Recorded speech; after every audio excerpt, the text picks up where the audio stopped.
It's been over 50 years since he passed away, but Sir Winston Churchill still looms large on the world stage. And looms large, I think, is somebody that we in the West hold up as somebody that our leaders should aspire to be like. Someone, though, who has been written about extensively, but our next guest, through access to all kinds of information and materials, has really offered a fresh look at this iconic figure. Andrew Roberts is a British historian. He's the author of 19 books. I'll go through the CV a little bit here, if you don't mind, Andrew. Roger and Martha Mertz, visiting fellow at the Hoover Institution. He's the Lehrman Institute Distinguished Fellow at New York Historical Society and visiting professor of the War Studies Department, King's College London. His book, it's called Churchill, Walking with Destiny. He's in town for an event tonight at the Sir Winston Churchill Society of Calgary. Andrew Roberts, great to have you with us. Welcome to the program. Thank you. It's great to be on the show. By the way, interesting things happening back in the UK. One might argue that Britain is in need, perhaps, of somebody like Churchill at this important moment. Yes, it would be wonderful to have somebody of his leadership qualities. I thought that Theresa May's resignation speech was very dignified and quite emotional at the end as well. Mm-hmm. But she clearly didn't have the foresight of Churchill and the capacity to bring the nation with her. He also was very good when it came to moral courage and the ability to learn from his mistakes. And again, that's something that we haven't really seen very much in British politics over the last, certainly 3 years. Yeah. Let's talk about the book. And, well, maybe I'll ask you this question because it's the one posed in the New York Times headline review of your book. Is this the best one-volume biography of Churchill yet written? I didn't see the need for that question mark at the end of that, no, frankly. It is interesting because, I mean, literally hundreds of books have been written about this. 1,009. 1,000. Yes. So you're going into territory that many have been through before, but as I alluded to at the outset, you've got a lot more at your disposal than previous authors. Yes, the extraordinary thing really is that over the last 6 to 10 years or so, there's been an absolute avalanche of brand new information. The Queen allowed me to be the first Churchill biographer to use her father's diaries. Wow. And King George VI met Churchill every Tuesday of the Second World War. Churchill trusted the King with all of the great secrets of the Second World War, the nuclear secret, the ultra-decrypt secrets, and so on, and wrote down everything Churchill said. So that's been a wonderful new source. But also, there have been 41 new sets of papers that have been deposited at Churchill College Archives in Cambridge University since the last major biography of him. And the Soviet ambassador's diaries have been made available in Moscow. I myself, 6 years ago, found the War Cabinet verbatim reports.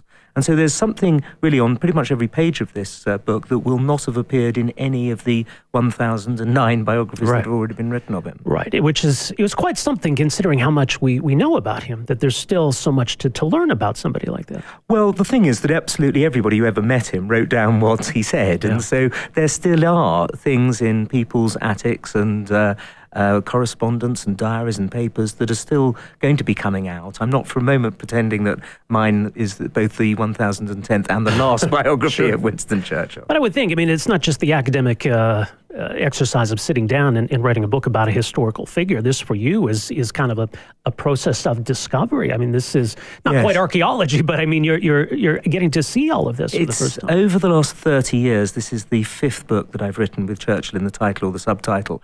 So I feel, rather like he said of himself becoming Prime Minister, I felt as if I were walking with destiny and that all my past life has been but a preparation for this hour and this trial.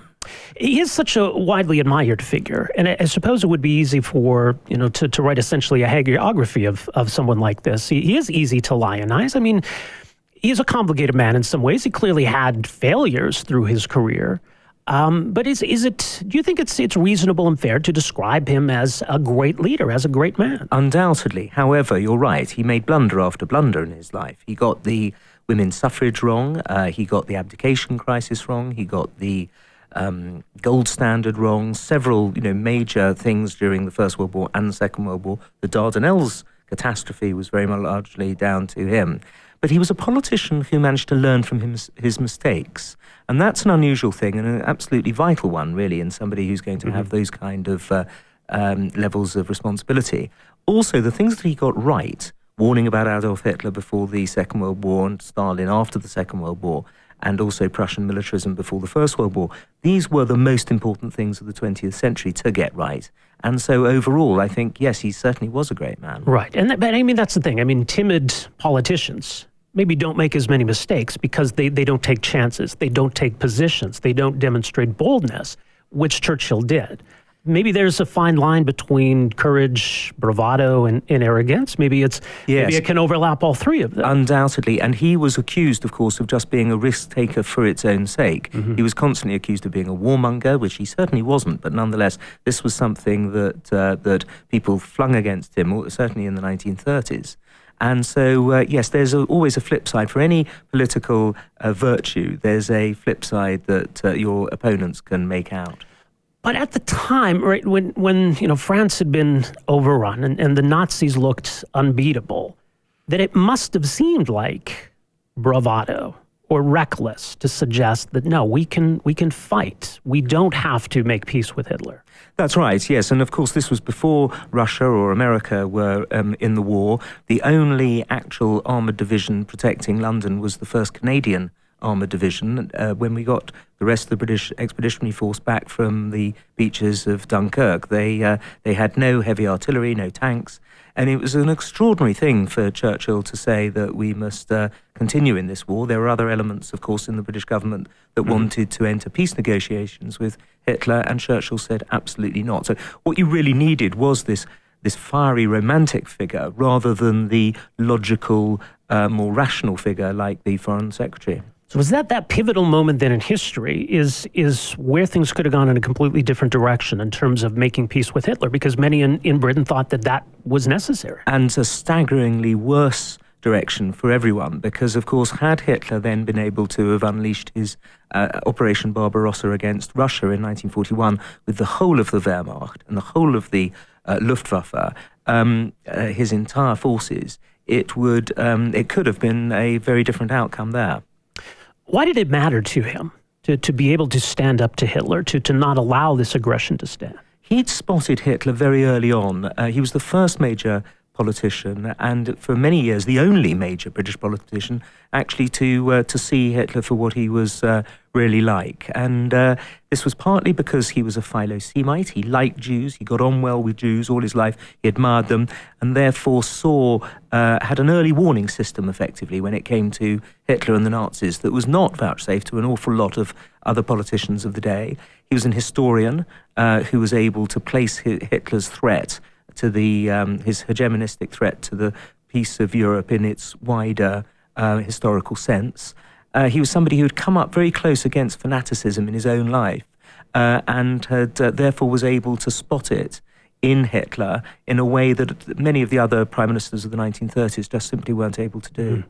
And the idea of maintaining British influence, the British Empire was clearly something he believed strongly in. Very much, and this is a difficult one, of course, now for a modern audience, especially young people who see the British Empire as having been or at least they're taught that the British Empire is an unrelievedly sort of evil and sinister concept, to appreciate that Winston Churchill certainly felt very differently about it, and he saw the positive aspects of it and the way that it could actually help the lives of millions of people around the world, and so he wanted to fight for it. And interestingly, at the end of his life, he thought of himself and his career as having been failures, because, of course, he hadn't been able to protect the empire.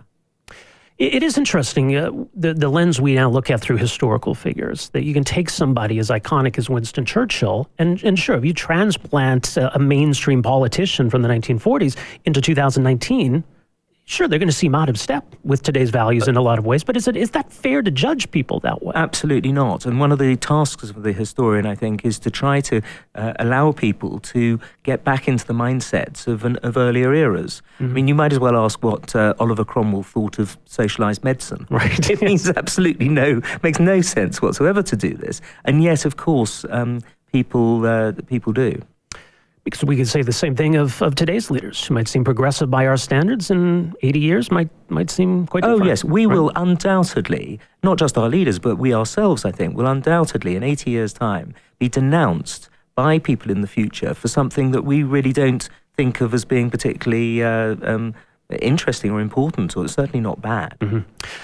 Getting back to the war, and as you say, I mean, and Churchill was right about the Nazis, as it turned out, and also about the Soviets, as we learned after the war. Of course, there was that compromise during the war of this is a necessary evil that we need to stand alongside the Soviets. But what did Churchill feel about that alliance? How did he feel about that alliance? Well, what he knew, and what we must never forget, is that for every 5 Germans killed in combat in the Second World War, 4 died on the Eastern Front. 4 were being killed by the Red Army, and so we had to stay in with the Russians. He, of course, knew what a monster Stalin was. He had denounced him before the war. He was a very anti-communist politician. But he recognized that for reasons of state and realpolitik, it was absolutely essential to be in lockstep with the Russians. It was only after the war was over that he made his great Iron Curtain speech in Fulton, Missouri, in March 1946, in which he warned about the imperialist ambitions of the Soviet Union. In terms of his impact after the war, because he was then maybe seen as, okay, you were necessary at the time, we've now moved on. But that period after the war, how central is it in his life and his legacy? Well, of course, he was flung out in the general election in July 1945 when the war against Japan was still going on. And he felt that deeply because he hadn't come to power in a general election. And he'd been flung out as soon as there was one. So he very much wanted to be able to prove himself to the British people and come back and be elected, which, of course, he was in October 1951. So he had a post-war 3.5-year premiership in which he had a majority in the House of Commons. At what point did his legacy really start to cement itself, where, the politics of the day made way for that more general sense of reverence? That's a tremendously good question. I think certainly much earlier after the war than we think. I mean, once he stopped being a frontline politician in 1955 when he gave up the premiership, then everybody was willing to put him on the pedestal. Up until then, of course, it was very important for party political reasons that the Liberals and the Labour Party should be knocking him down because he was still in politics. But pretty much the moment that he left the premiership, people were very willing across the political divide to recognise that he was a giant of their times. And for you, why it still matters to write about this person and what he did and what you want people to take from this? I want people to take from it that, yes, he was a tremendously physically brave person, fighting in 5 wars on 4 continents, extremely bravely in all of them. But actually it was his moral courage that was equal to his physical courage. He never had a spin doctor or a speechwriter. You knew that what Churchill told you came straight from him, and he didn't mind being unpopular. He didn't take notice of opinion polls. He showed us, therefore, in so many ways what true leadership can be about. And what I try and do in working in my book, Walking with Destiny, is to expound on that and to work out how he did it, really. Yeah. Well, the book is called Churchill, Walking with Destiny. More, by the way, at andrew-roberts.net. Andrew, thanks so much for joining us here today. Enjoy your time in Calgary. I know it may be brief, but thank you so much for coming in here today. Really appreciate it. You are kind. I appreciate it. All right. That is historian Andrew Roberts. Again, the book is called Churchill, Walking with Destiny. My name is Rob Breckenridge. We are back with more right after.